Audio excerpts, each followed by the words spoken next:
રાવણ છે ને, રાવણના પિતાના પિતા ત્રીજી પેઢીએ તમે ગણો ને તો એ બ્રહ્માજી છે. એટલે આમ જોવા જાવ તો દેવતા કહેવાય, ઋષિ કહેવાય. તો ઋષિ અને એમની માતા છે એ રાક્ષસી હતા.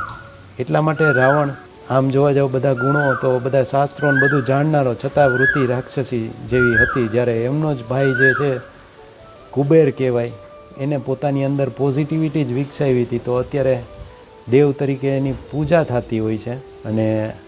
અને આમ જોવા જાવ રાવણ નામનો શબ્દનો જો સંધિ વિચ્છેદ કરીએ ને તો રા એટલે રાક્ષસ ને વન એટલે ભગવાન, બેયનું કોમ્બિનેશન.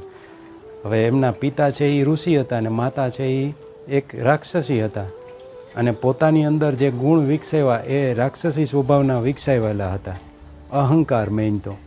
એટલા માટે થઈને એનું પતન પણ થાય છે. જે આપણને એમ થાય કે રાવણ ખરાબ ને નેગેટિવ ને, પણ આમ જોવા જાવ ને તો એક દ્રષ્ટિએ બહુ લાંબુ વિચારીએ ને તો બુદ્ધિશાળી પગલું એને લીધેલું.